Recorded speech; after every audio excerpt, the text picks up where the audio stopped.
আর সব মেহমানরাও চলে আসছে।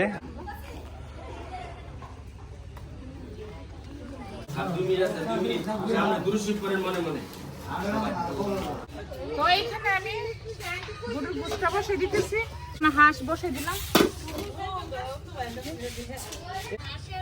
তো এখানে দেশি মুরগি, তো আম্মা সবাই সব জামাইদেরকে, আমার ভাই বোনদেরকে, ভাইকে দিয়ে দিবে, ভাই ভাবি ওদেরকে দিয়ে দিবে, সবাইকে কুকি নিয়ে যাবে। এখানে আছে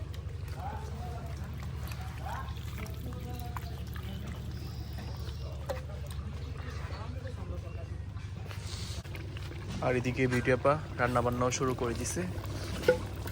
হাঁসের মাংস না? আর এখানে গরুর মাংস। হাঁসের মাংস দিয়ে দিব তোমার আঙ্কেলকে।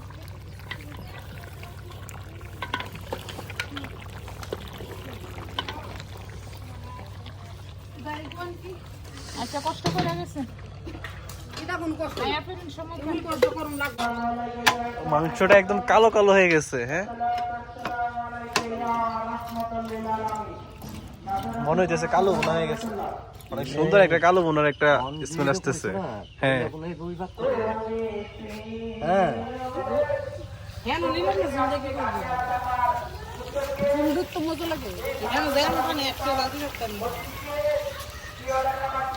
এই যে হাঁসের মাংসটা হয়ে গেল।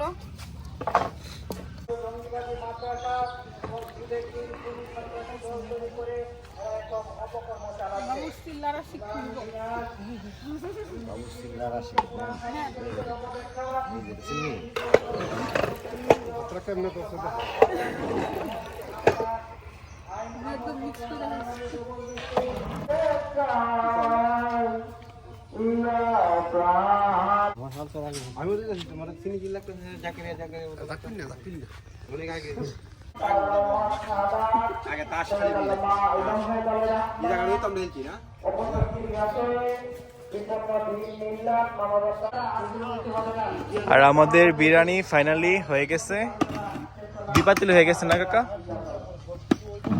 আর আমি এর মধ্যে মানে একটু ঘুমায় চলে আসছি।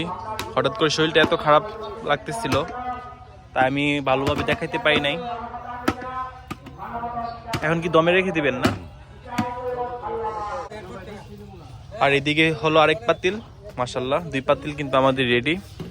আর আস্তে আস্তে মেহমানরাও চলে আসতেছে।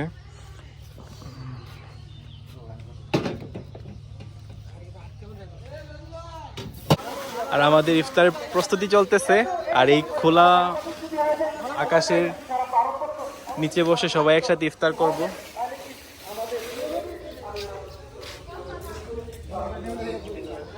তো আস্তে আস্তে সব মেহমানরা চলে আসতেছে ইফতারের দাওয়াতে।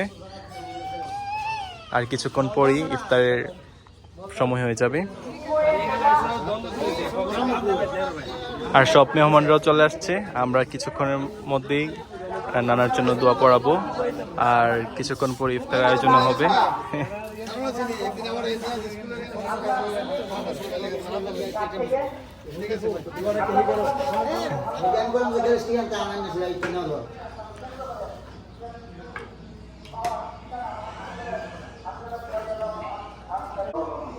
এখানে বিরিয়ানি বাটা হচ্ছে।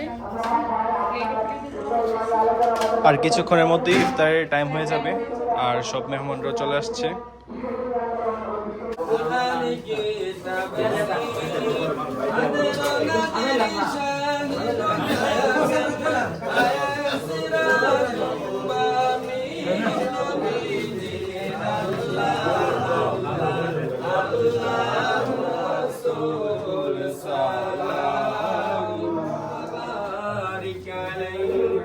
একবার সূরা ফাতিহা, 3 বার সূরা ইখলাস শেষ হয়।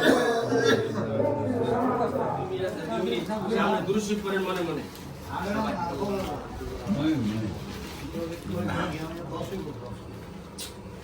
ইয়া ভাই ভাই ভাই আমি ছাড়তে নাই।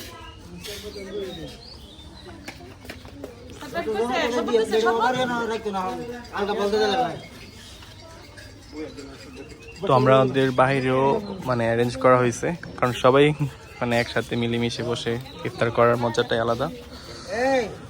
আর এদিকে সবাই হেল্প করতেছে।